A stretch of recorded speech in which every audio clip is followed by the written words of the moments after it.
Westminster. Denise is in Enfield tonight. Hiya, Denise. Oh, hi, Tom. Thank you for taking my call. No problem. I've been listening to your show ever since you've come on this evening, and what I find most galling is that you and every single one who's rung in, from what I can see, they're all white people, and you don't live racialised lives. And as a consequence, you've even framed the question... Sorry, Denise, hang on a sec. How do you know they're all white people? How do you know? It's the radio. Just wait a second. Let me set out my stall, and then you can provide a counter. Okay, so essentially, as far as I'm concerned, the views expressed are the views expressed by someone who is in a majority community who doesn't live a racialised life. The mere fact that you frame the question within the context of should they have even been prosecuted, my question to you is, if they had made effigies of gay people, of women and Jews, would you have even raised that as a question? And I doubt you wouldn't, because the vast majority of people of colour who live a racialised life in this country, it's not just the case of we don't have experiences because of who we are and what we look like. We knew that they were laughing at the loss of life of people of colour, and that is more, for me, more galling than anything else. I don't think that guy in Norwood has a friend who's called a ninja, and it's clearly that he was making a racial comment. So for me, Denise, the question itself is not correct. Denise, a couple of things there. Firstly, that's the evidence that was submitted. He said the reason why they called this person ninja was because of his friend's son who took part in martial arts, that all the images on that effigy were connected to his family and his friends rather than anybody who died in the fire. And secondly, it's also right to say that tragically and very sadly, people of all colour died when the Grenfell Tower fire happened. You see, this is the usual argument I get from people who are in majority groups, because it's like, let's look at everyone and let's forget that there is a racial element. There's clearly a racial element to Grenfell. Anyone who knows that, who lives in that area, who've experienced racialised life, know that's the case. And invariably what we have is told that, well, we all treat everyone as the same. Well, that's not the case if you're not a white person in this society. OK, Denise, hang on the line. Simon's in Orpington. Hi, Simon. Hello, Tom.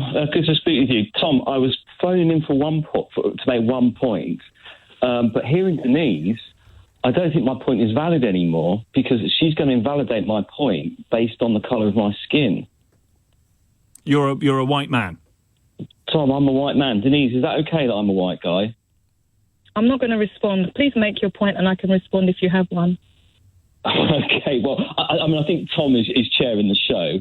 Well, you asked me a question, so I just gave you an answer. Okay, well, would you like me to respond as a white guy, or is my point valid to you, or is it not valid to you? If you'd like to contribute to the show, please do. Right, I'll refer you to the question I just asked, Denise. As a white guy, is my opinion on this valid to you, or is it not? I don't know what your viewpoint is, and maybe if you expressed it, I can articulate my response. No, the colour of my skin is not connected to my viewpoint. Well, that just explains to me that you don't live a life. You don't live a life that has a racial element. So for you, having that as a comment and as a starting context explains to me where you're going to come from. So let me hear your view. Well, no, you don't want to hear it, Denise. You don't want to hear it. I'm a white guy, Tom. There's not much point in us continuing this.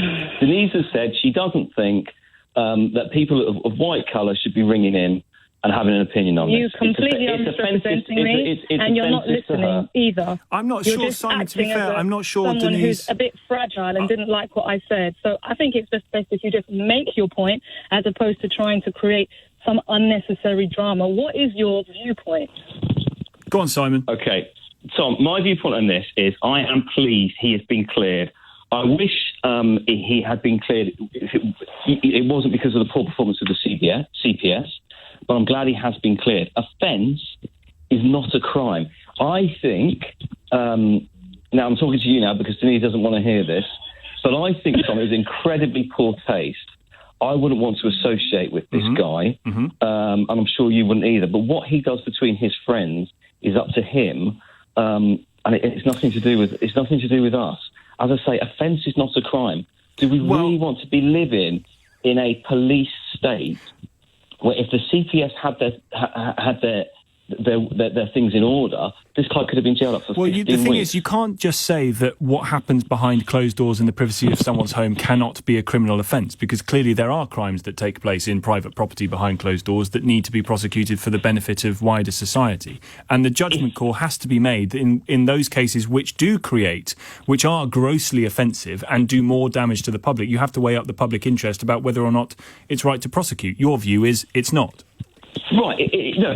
Behind closed doors, if there was repercussions outside of the closed doors, but on this instance... But there were. I mean, there were repercussions. There were repercussions for those people who were caught up in Grenfell, survivors of Grenfell, people who lost their families, who were hugely upset by it. That is a consequence. Whether or not you feel that consequence is enough to warrant police time and court time is another question. Okay, that's true. But how did they actually get to hear about this? Everybody was sharing it on social media, saying, "Oh, look at this! Isn't it awful?" Then, obviously, the news channels such as yourself were broadcasting it for weeks on end. So that's how it was actually then brought to the attention of the people who've suffered in Grenfell. Obviously, it was entirely wrong. If it was on social media, the social media companies should act and take it down. And society will judge these people. Society will say, if they don't want to associate with these people, which, as I say, I certainly wouldn't, they'll make that decision. If we start going down the route of, you're offended, some people are offended, so we need to actually arrest them, well, it does come down to the old thing, doesn't it? Who's going to guard the guardians? As I say, I think we are moving towards a police state. Now, I'll give you one example. There was a ruling upheld yesterday where an old lady stands in the wrong place in London and prays with her rosemary beads, she could now get arrested. Is this to do with the abortion clinic? This is to do with the abortion clinic. Well, look, Simon, I'm not... it's a slightly separate point. And that we are moving we are in a police state, and we should be worried about it, because there comes a time when people will come after you for your opinion. Well, let me leave it on that point, Simon, and let me throw over your opinion to Denise to comment. Denise.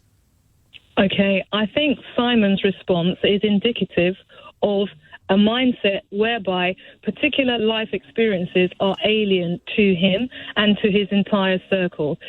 The first question for me, did the CPS act inappropriately by not disclosing all the data? Yes, they did.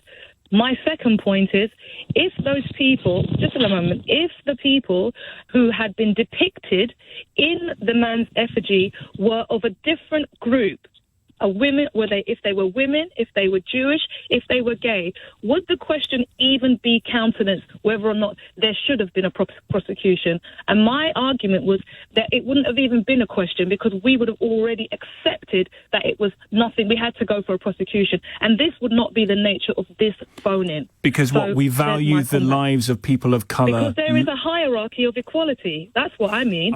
You have hierarchy. And in that hierarchy, the people in Grenfell who are BAME and who invariably are on low income, we're at the bottom. But Denise, as I pointed out, tragically, people who died in Grenfell were BAME and were on low income, and some of them were white as well.